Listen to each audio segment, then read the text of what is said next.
Hi, this is Mac from Mac's List. Before we start the show, I want to let you know about my new book, Land Your Dream Job Anywhere, available on Amazon on February 1st, 2017. I've been helping job seekers find meaningful, well-paying work since 2001, and now I put all my best advice into one easy-to-use guide. My book shows you how to make your resume stand out in a stack of applications, where you can find the hidden jobs that never get posted, and what you need to do to ace your next job interview. Get the first chapter now for free. Visit maxlist.org/anywhere.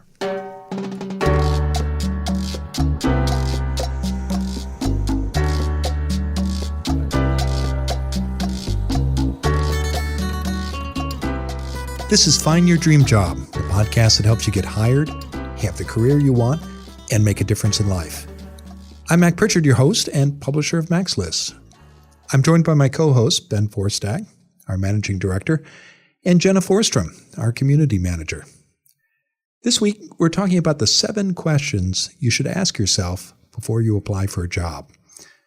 Our show is brought to you by Land Your Dream Job Anywhere, the new book from Mac's List. It's coming on February 1st. Land Your Dream Job Anywhere shows you how to find meaningful, well-paying work wherever you live.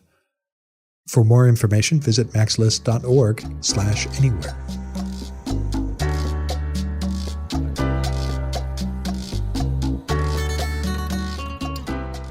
Do you answer every job ad you see? Of course not. Every application takes time and effort, and every rejection creates disappointment. But what's the best way to decide when to pursue a job? And when do you say no? Our guest expert this week is Amanda Augustine. She says you need to ask yourself 7 questions before you apply for a job. Amanda and I talk later in the show. Now admit it, some days you spend more time on Facebook than on your job search. We all get distracted by social media and the internet. Ben Forstag has found an app that can help. He tells us about it in a moment. Should you work right after college graduation or go straight to graduate school? That's our question of the week. It comes from Thomas Ewing in Portland, Oregon. Jenna Forstrom shares her advice in a few minutes.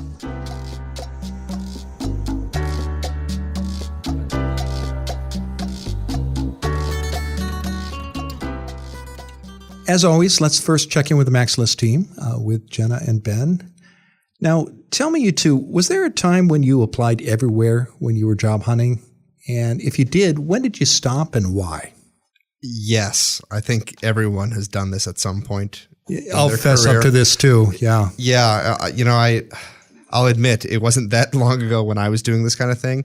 During my last stint of unemployment, it lasted about 5 months. And I'd say the first 2 months I spent just bombarding the internet with applications. And actually I started by being very selective and only applying to things that I thought really fit my needs. And when I didn't get traction there, instead of doing something different, I just doubled down and started applying to everything, right? And what finally kind of woke me up and opened my eyes was just like I was getting no response. And I realized like I could keep doing this and expect a different result, which is what they call insanity, or I could try something else. And fortunately, I took some time off from the search, did some research, found another way to look for work and embrace that instead. How about you, Jenna? I, when I was unemployed, did the same thing as Ben, started applying, got more and more anxious as like the weeks went on and started applying for more and more jobs. And I think my like breaking point was I was filling out a job, a form job application on like Monster or Indeed. And it was asking for my high school GPA. And I was just like, I have 6 years of experience, like professional experience after graduating from college. Like, why am I applying to something where like my high school GPA matters? Like maybe proving that I like went to college, definitely. But not anything like where high school GPA, it just felt so like middle schoolish, which is not, it wasn't middle school, but like so young to like worry about like if you're applying for a job like at Subway. And I was just like, nope, I do not want this job if they need to know what I graduated in high school. And I am not embarrassed by my high school GPA. It just seems so irrelevant to what I was doing as an adult that I was like, nope, I don't want this job. And then I started to like refocus on like what I really want. So I went like focused for the first couple weeks of unemployment, panicked, went very spray and pray, as we say here, very wide. And then after that moment, started getting back to being more focused. But yeah, that's my experience. As you talk about your high school GPA, I'm recalling when I was in grade school or middle school, there was always an authority figure, usually a vice principal in middle school, who would say, well, you're adding to your permanent record here. It's going to follow you around for the rest of your life. Yeah, which is a lie. Same with learning cursive. I hated learning cursive, and I can't tell you the last time I ever wrote anything in cursive. Yeah. Well, grades matter, but I don't think they matter when you're applying for work. Yeah, definitely not. Later in life. So for me, I went through a long period of unemployment in my mid-20s, and I had an interest. I had a background in fundraising and writing and public relations, and I applied for jobs in all three of those areas. And I often got interviews, but I never could close the deal, and I never got an offer. And I see now, and I eventually learned that I was unclear about my goals and what I wanted to do. And I think I was always like number 3 or 4 in a field of 5. And once I got more focused about what I wanted to accomplish and got clear about what my goal was, I got a job pretty fast. But in the meantime, every day during that period, I'd check in those years, it was the newspaper, and I measured success by the number of resumes I sent out, not by the number of job offers I got. And I sent out a lot of resumes, but I until I got clear about my goal, I got 0 job offers. So it's amazing how many job seekers I talk to who use that same yardstick for measuring their success in their job search. How many resumes I sent out today. And I think once you start turning your job search into a numbers game, you've kind of lost, right? And so don't focus on the volume of resumes and applications you're sending out. Focus instead on the quality of the focused jobs you're applying to. Yeah, it's an important lesson to learn. And I learned it the hard way, and I had to keep relearning it, because sometimes when you're short on cash and you got to pay your bills, you think, well, gosh, I got to find something. And at that time, when that happens, what's worked for me, and I've seen work for others, is taking part-time work and continuing to look, for a permanent position, but in a focused way. So we'll talk more about when and why you should apply for jobs in our conversation with Amanda later in the show. But first, Ben, let's turn to you. You're out there every week poking around the internet, and you're looking for books, websites, and tools our listeners can use in their job search and in managing their careers. So what have you uncovered for us this week? So we're recording the show the Monday after Thanksgiving, and the tryptophan is slowly leaking out of our bodies, and we're waking up from our slumber and our weekend of heavy eating.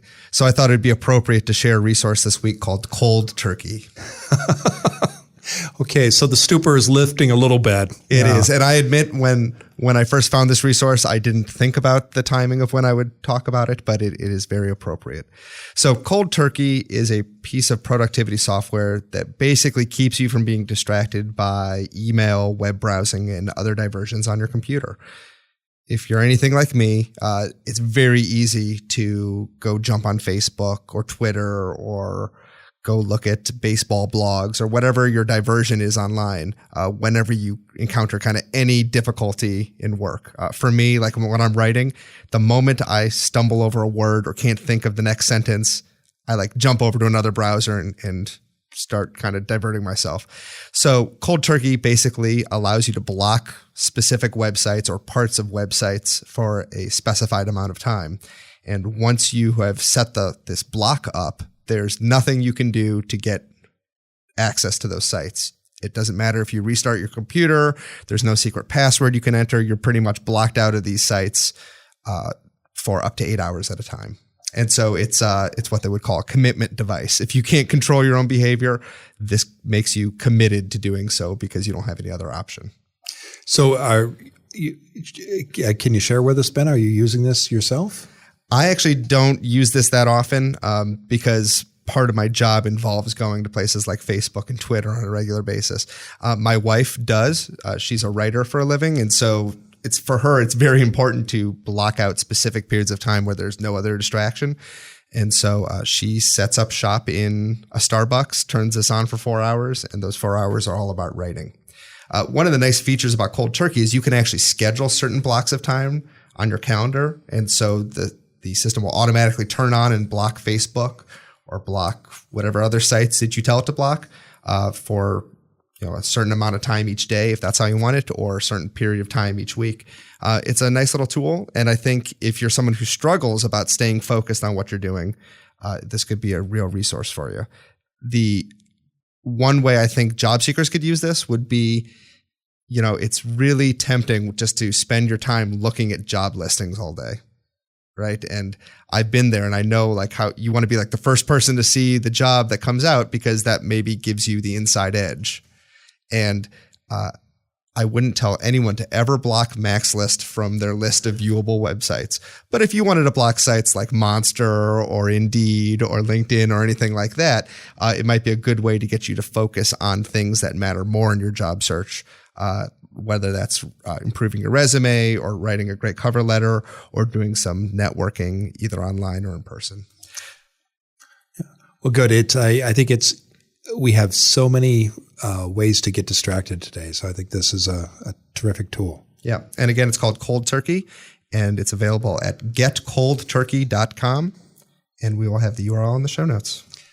Well, thank you, Ben. If you have a suggestion for Ben, please write him, and we may share your idea on the show. Ben's address is an easy one. It is ben@maxlist.org. Now let's turn to you, our listeners. Jenna Forstrom, our community manager, is here to answer one of your questions. Jenna, what's in the MaxList mailbag this week? This week's question comes from Thomas Ewings, who me and Jessica met at the Portland State Career Fair, and he asks, hello, my name is Thomas, and I'm a graduate from Portland State University, and here's my question. I recently graduated with a Bachelor's of Arts in Health Science, Community Health Education, Physical Exercise, and a minor in Spanish, and I'm also thinking about getting into grad school as a physical therapist. So the question is should I cash out my chips, so to speak, and get a job right now, or should I pursue grad school in the future? So that's my question. So thank you, Thomas, for that question. And I think, to summarize, you're deciding between going to grad school or getting a job. And I think this is a bigger question of getting focused and finding out what you want your career and like your life's work to be, because you kind of seem pretty scattered all over the place with a couple majors, a couple minors, a couple focuses. So I would really just encourage you or other people that are considering grad school to listen to a couple podcasts that we have. One of them is how to transition from college to career with Satya Bayak.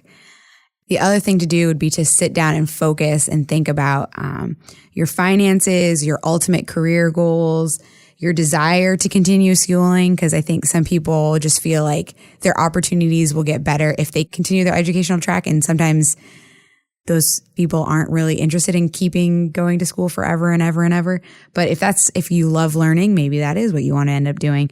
But ultimately, no one can tell you whether to go to grad school or not. It's got to be like your decision. And if you are going to do it, just own it and commit to a track and finish up. Mac and Ben, do you have any other ideas? I'm going to give the simple answer. No. Why is that? So unless you're really gunning for a very focused career where you absolutely need a graduate school education, I'm thinking like academic tracks or other highly specialized career, I really think it's best to take some time off in terms of formal education after college and go out and get a job and try things out. When I think of the things that I was interested in and the directions I wanted to go out of undergraduate school, they're very different from where I am right now in my life. And that's because as I went out and tried things, I discovered that I wasn't really interested in politics. I wanted to be doing something else. And I think if I had gone into grad school right after my undergraduate degree, I would have spent a lot of money and got a lot of training in something that I ultimately didn't really want to be doing. And so I just think in general, it's best to take a couple years off. And I think this even plays out when you talk to graduate schools, where a lot of times they really value students having some outside experience rather than jumping right from grad school and undergrad into grad school. I think Thomas should reach out to the people who are doing the kind of work he wants to be doing in the next year or two after he finishes at Portland State. And I know he has several different interests, so talk to people in each of those fields and ask them about the value of a graduate education, how it can help someone in that world, and when is a good time to get it. So go to the experts, go to the source, and learn from their life experience. And I think he'll get good insights. I can't speak to these different sectors and whether a graduate degree would help or hurt him or when he should do that. But I would begin by having conversations with people who are in those fields and learn from their experience. Matt, can I ask you a question? Sure. How many years between you finishing college and you going back to get your master's? 10. 10. And I was at a point in my career where I was doing political communications and government work where I was beginning to compete with people with master's degrees who typically got them between the ages of 30 and 40. And then I spent a lot of time talking to graduates of the school I wanted to attend to find out how that degree had helped them and how they got in and what sorts of candidates the school looked for before I applied. Nice. Thanks for sharing. Yeah. And thanks, Thomas, for your question. Yes, thank you, Thomas. We really appreciate it. And let us know how it goes. We'd love to hear from you. So thank you to Jenna. And if you have a question for Jenna, please email her. Her address is jenna@maxlist.org or call her listener line. That number is area code 716-562-8225. That's 716-JOB-TALK. If we use your question on the show, we'll send you a copy of Land Your Dream Job Anywhere or a MaxList coffee mug. It's your choice. Most people struggle with job hunting. The reason is simple. Most of us learn the nuts and bolts of looking for work by trial and error. That's why I produce this podcast, to help you master the skills you need to find a great job. It's also why I wrote my new book, Land Your Dream Job Anywhere, coming on February 1st. For 15 years at MaxList, I've helped people in Portland, Oregon find meaningful, well-paying, and rewarding jobs that they love. Now I've put all of my job hunting secrets in one book that can help you no matter where you live. You'll learn how to get clear about your career goals, find hidden jobs that never get posted, and ace your next job interview. Land Your Dream Job Anywhere arrives on February 1st, 2017. But you don't need to wait. Join our pre-publication list and I'll send you the first chapter for free now. Visit maxlist.org/anywhere. Now let's turn to this week's guest expert, Amanda Augustine.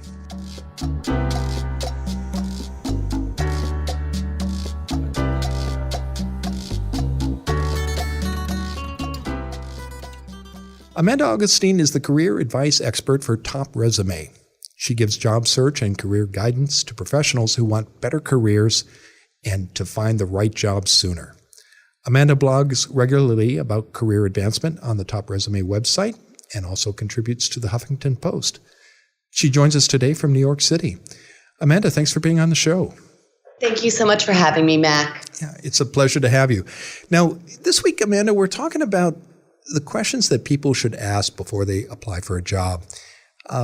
And why is it, many job seekers will look at a job board or a newspaper advertisement and they'll say to themselves, I could do that. And then they fire off an application. Why might that not be a good idea, Amanda? When you think about it, Mac, to really put together a good job application, to customize it properly, it takes a lot of time and a lot of effort. And you're much better off spending that time and sending the right application to the right positions as opposed to sending out a bunch of applications to all these different positions. It's much better to run a targeted search because, frankly, you're going to have better results. So almost doesn't count. You want to pick one goal and really look at that and make sure that all your application materials as well as your personal brand are all targeted towards that one goal. You're going to have a lot more success much more quickly. Now, I can imagine some of our listeners saying, Amanda, well, that sounds great, and I agree with you. I should have one goal, but gosh, I've got bills to pay, and I need to get the rent paid off by the end of the month. What do you say to those folks who say, gosh, I just got to apply because I got to turn something up fast? I completely understand that sometimes you can't hold out for the dream job because it's going to take a while to get to that dream job and you do need to pay the mortgage or the rent. What I would say is that even if you're considering a part-time job or a freelance opportunity or something that you're going to do in the short term just to pay the bills, look for the ones that make the most sense given your long-term goals. So even if you have to work retail, look for the operations or the companies that are working in the same industry that you want to go into, or look for the ones that are going to allow you to use skills that you know are transferable to the ultimate job you want. Even consider those short-term positions to be stepping stones towards a more permanent long-term job goal of yours. And the other thing is, I understand you want to apply to everything, but you're just spinning your wheels. The sooner you have a targeted job search, the sooner you're typically going to get the right type of job. I'd just be a bit more strategic about even those part-time or short-term gigs. Okay, well, let's go back to career goals, Amanda. And how much do they matter when you're weighing an application? You're looking at a job board or monster.com or a local niche site. Why does having a goal make a big difference when you're deciding whether to apply or not for a position? When you think about it, your job goals are the foundation of your job search. The ideal situation is that you have a job goal and then you're evaluating your online presence, your resume, your cover letter, your LinkedIn profile, all those materials that are considered part of this personal marketing plan of yours, and you want them all tailored or somehow positioned towards that specific goal. When you become a job seeker, you instantly become a salesperson, a marketer, and you are selling the most important product or service you will ever sell in your entire life. It's your experience and your talents. When you think about that, you want to make sure that all these materials are all positioned towards one specific goal and highlighting your best assets, what you have to sell to a prospective employer. When you create a goal, there's one thing that you can put all this behind. You want to think about, am I tailoring that resume so that when I apply to those types of positions, it's going to get picked up? When I'm tweaking my LinkedIn profile, am I making sure that recruiters and employers in the industries or the companies that I'm interested in will actually find me? So it really is, there's a strategy to it. I'd also just put it out there that when you come up with a job goal, you spin your wheels a lot less. If you're applying to everything, all your activities are separated. They're not all behind one specific goal. When you have a specific goal and all of your efforts are around that goal, you tend to make more progress and sooner. Now, what about qualifications, Amanda? We're often asked at Maxos, we talk to a lot of job seekers, if people should apply when they're perhaps overqualified or underqualified for a job. What are your thoughts about that? I always say that almost only counts in horseshoes, unfortunately. And before you apply to any job, make sure it's worth your time. Think of it that way. Is this application really worth my time? Am I going to get a return on my investment when I'm going to apply to this job? So carefully review the job description and specifically the requirements that they're looking for. I hate to say this, and I know a lot of people wince when they hear this, but being overqualified for the position is just as challenging as being underqualified for a position. And there's a few reasons. One, if they're looking for 2 to 3 years of experience and you have 15, you're also being screened out just as the person with no experience. And the reason being, you typically put an amount of years of experience on a role because that's the salary you can pay. I can speak from experience. I'm trying to hire someone and I need 2 to 3 years of experience for the specific copywriting role, and I'm getting people with 4 or 5 times that amount of experience. And the role that I'm hiring for is an entry-level role because there's not going to be a lot of strategy involved. And because, frankly, I can only pay what someone a couple years out of school is worth. It's an insult for me to interview those people or it's an insult to them because I won't be able to pay them what they're worth. And I won't be able to give them a job that really utilizes their talents. So keep that in mind. You want to make sure that whatever the must-haves are, are, that's what you also have. Job descriptions tend to be a laundry list of anything and everything that the hiring manager is hoping for. And it's rare to find a person who's going to have absolutely every single one of those qualifications. But look at the must-haves and make sure you have those requirements. And do keep in mind how many years of experience they're looking for, because it is assigned to you as well if you would enjoy the job. What would you say, Amanda, to that a writer who has that 10 or 15 years of experience and is willing to take a pay cut and just wants a chance? Because I've met those folks, and I know you have too. Yeah. Say, if I could just get in front of the hiring manager and I'll make it work.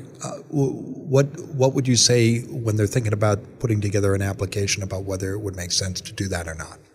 Great question, Mac. 2 things I'd recommend. 1, utilize the cover letter. Some people say they're outdated.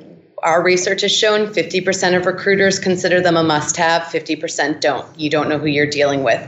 I personally, as a hiring manager and a recruiter, I want to see what the cover letter says. So if you're talking about how you're looking for the right fit, or you're at a stage in your career where you prefer this type of role with this type of experience, you're letting me know that you already understand what this role is really looking for, and that's actually something that you're interested in. I would reiterate those same sentiments in your profile on LinkedIn. Put it in the summary. What are you looking for? One other thought: leverage your network. Networking. If you know somebody at that company, make sure you're utilizing them. If you know a company you really want to work for, start finding out where those people are hanging out. What's the local watering hole, or perhaps what associations are they a part of that make sense for you to also join? Look for opportunities to meet those people, because you can get over those obstacles that a traditional application is going to hold you back on if you can make a connection with somebody at that company and they're willing to vouch for you and advocate on your behalf. And let's talk about that for a moment, because I know you have cited research that says knowing someone at a company can, when you apply, particularly for a posted job, can make a huge difference. Tell us more about that and why people should ask themselves before they send an application in if they know someone inside the firm. Sure. There have been multiple studies. The one most notably is by Career Crossroads that found that you're 10 times more likely to land the job when your application is accompanied by a referral from an employee. There are 3 main methods to find jobs out there: online job listings, leveraging your personal and professional network, and outreach to recruiters. Those are the three main ways. They work best when you're using them all together in conjunction. So when you're about to submit that application, first check your network and see, do you know anyone who knows somebody who works at that company? Or do you know someone who previously worked at that company who could introduce you? Because if you can put that person's name in your application, and a lot of times the online applications, they actually have a spot for that. They'll ask, do you know anyone who works here? That's the opportunity to name drop. Or better yet, see if that person is willing to take a copy of your resume and pass it along to the hiring manager or the recruiter who's in charge of that position, because then you're bypassing that electronic gatekeeper or the big black hole that everyone's scared about, and allowed to get onto the hiring manager so that you have a better shot at getting that job, or at least getting an interview. So to your point, you can make your case in person or at least on the phone. You talked a moment ago, Amanda, about the customizing cover letters. And why do you encourage people both to customize cover letters for every application and resumes as well? How does that give an applicant an advantage? The vast majority of applications these days go through this electronic gatekeeper. It's a piece of software known as an applicant tracking system. And for most people, it's their worst nightmare. It makes the application process a lot longer and a lot more frustrating. Anytime you've had to upload your resume and then confirm a bunch of information or create a separate login in order to get into someone's system and answer a bunch of questions, you're probably going through an applicant tracking system. And these systems are designed to screen resumes basically rank those resumes, identify your top skills, and send that information over to a recruiter or a hiring manager to let them know which applicants are bubbling to the top of the surface, which should go to the top of the pile. If your resume is not formatted to get past that initial electronic screen, it doesn't matter what's on your resume because a human's never reading it.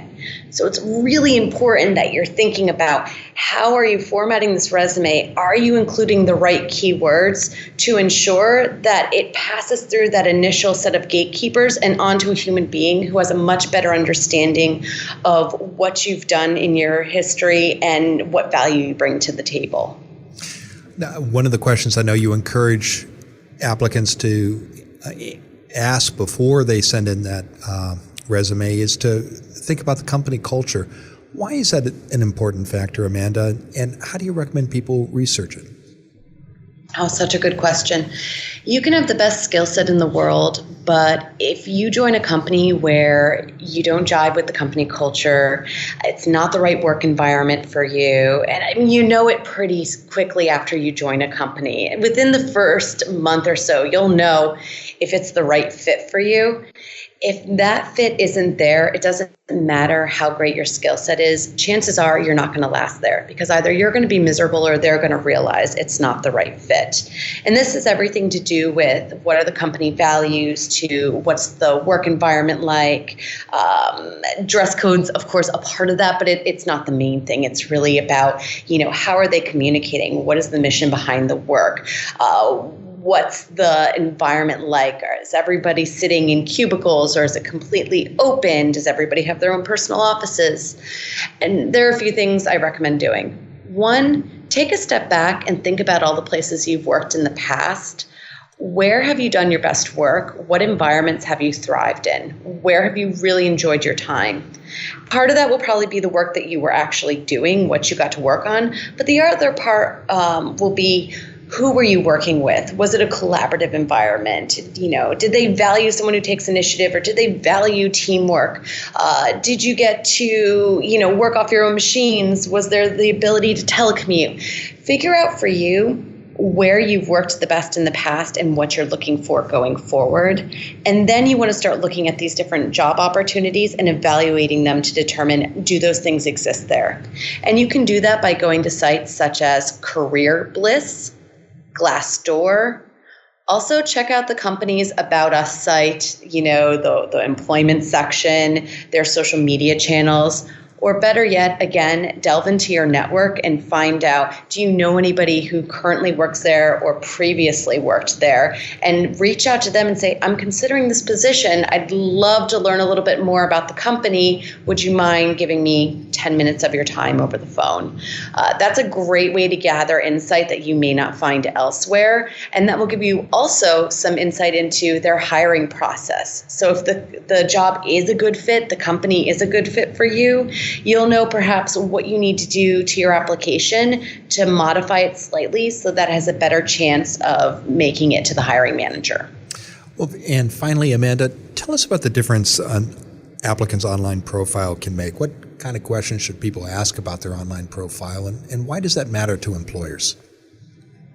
There was a study done by JobBite, and they do it every year, and this status remained fairly consistent, that over 90% of employers are going to search for you online, and they're going to evaluate your online presence and your social media profiles before they invite you for an interview.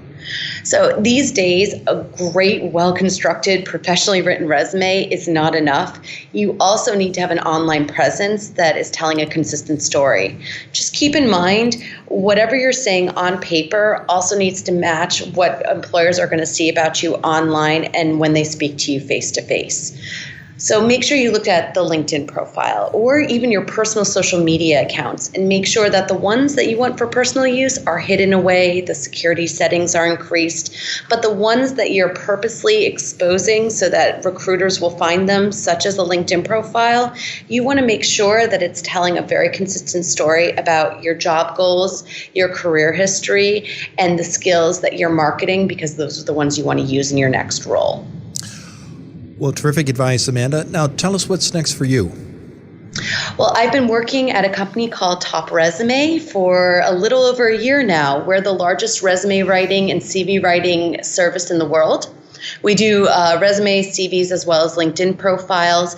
And if you would like to hear more about what questions you should be asking yourself before you submit that application, or you need resume help in general, you can look us up at topresume.com and click on the career advice button in order to both receive a free resume critique as well as receive more information and career advice.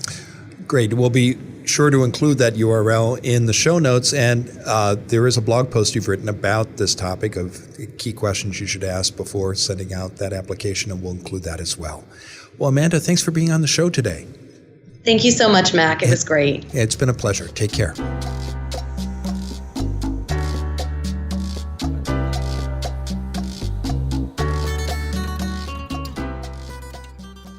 We're back in the Max List studio with Jenna and Ben. Now tell me, you two, what are some key points that you heard Amanda make in my conversation with her? I mean, my favorite part was when she said a job search was essentially a sales job, which resonates with something my dad used to tell me all the time. He was a salesman. He sold all kinds of things, but he once said that every job is a sales job because you're either selling a product or a service or an idea, or most of the time you're just selling yourself. So that really resonated with me. I think the kind of overarching theme she talked about was you want to be selective because in the end of the day, it's going to save you a whole lot of frustration. And we talked to a lot of job seekers, and they are rightfully upset and dispirited by the whole job search process because, as we know, it sucks, right? And the number one frustration I hear from job seekers is that, like, they spend all this time working on a resume and an application, and they send it off, and then it just disappears into a black hole, and they never get any response, not even a rejection notice. And one of the things I tell them is, like, if you get focused and you start applying to fewer jobs, one of the benefits of this is that you just get much less frustration, right? You're not putting yourself in the situation where the number one response you get is nothing or rejection. My one piece that I would add to what she said is when you're applying for a job, I would think about one question, which is, why do I want this job? And if the answer to that is, I need a paycheck, or I just need to check off a box that said I applied to a job today, maybe you should consider not applying for it. Because if you have a real clear idea in your head of why you want this job, that's going to help everything else along the way, from crafting a customized resume to writing the cover letter to even having that interview if you're fortunate enough to get the interview. At the end of the day, the clearer you are about that question of why this job and why you're the right person, the better you're going to be. I liked your point about being strategic and focused because I certainly know from the sales work I do for my other company, Pritchard Communications, and this is true whatever role you have or wherever you might work, time is probably your most valuable asset. And when you say yes to one thing, you're saying no to something else. So when you say yes to applying for every job that you're remotely qualified for, you're saying no to other things, perhaps spending as much time as you might on goal setting or networking or informational interviews and other techniques that can help you find and get hidden jobs. So what were your thoughts, Jenna? I thought she had a really interesting comment about years of experience is equal to salary like ranges. And I had never thought of that. But I think, as you know, everyone here at MaxList, we always hear the argument like, oh, I'm underqualified or I'm overqualified. And where does that, like, it's just a crummy situation to be in. But it was really interesting for her to say that, like, out loud, like, so something with 0 to 3 levels, 0 to 3 years of experience is kind of going to be lower than your expectation. And then 15 plus years of experience is going to be higher than your expectation, depending on, I'm focusing this around a millennial because that's what I am.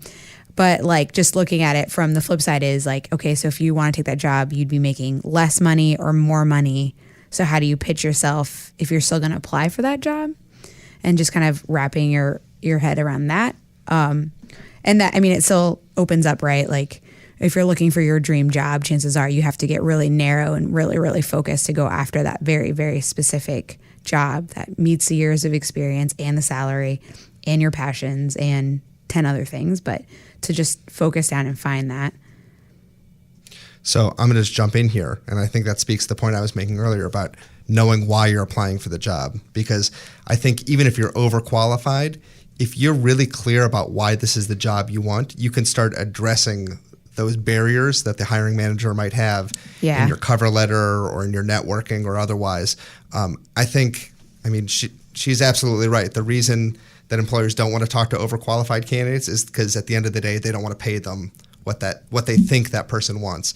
But if you can come in with a convincing argument about, I'm not going to come and ask you for more money. I want this job not because I need a paycheck, but because I'm really interested in X, Y, Z, and I'm super passionate about your company, or I've always wanted to work with you. Whatever it is, I think it makes it so much easier for a hiring manager to sit down at a table and have a good conversation that might wind up with a job offer. And to continue on what Amanda was talking about, was like if you are focused down and include all that stuff and have a solid cover letter, solid social media presence, everything is all dialed in for that one dream role. It's easy to talk to a hiring manager and be like, okay, I might have 15 or 20 years of experience and I'm changing careers, but like, go read my blog, go check out my cover letter, go look at my resume. It's all focused on this career pivot. So I'm not expecting a salary that comes with 15 years of experience. I'm expecting a salary that comes with 5 years of experience, and like make it easy. We talk about this all the time. Make it easy for a hiring manager to say yes. And network, of course. Yeah. Always network. Always network.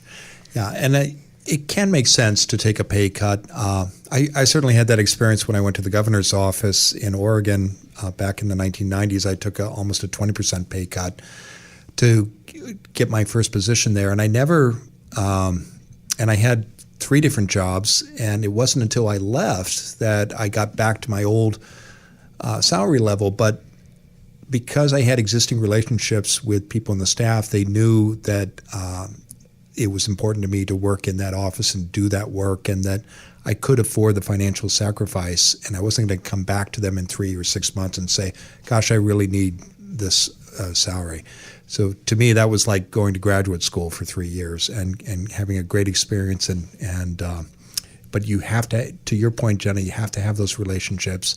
You've got to be clear about what you offer. Well, thank you both. And thank you, Amanda, for joining us this week. It was a great conversation. We'll be sure to include also in the show notes a blog post that Amanda wrote that inspired this conversation that lays out specific questions she encourages every job seeker to ask before they hit send on an application. Well, thank you all, too, for listening to today's episode of Find Your Dream Job. If you like what you hear, please sign up for our free weekly newsletter. In every issue, we give you the key points of that week's show. We also include links to all the resources mentioned, and you get a transcript of the full episode.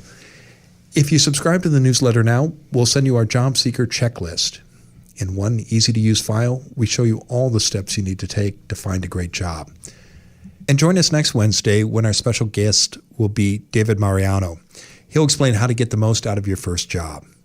Until next time, thanks for letting us help you find your dream job.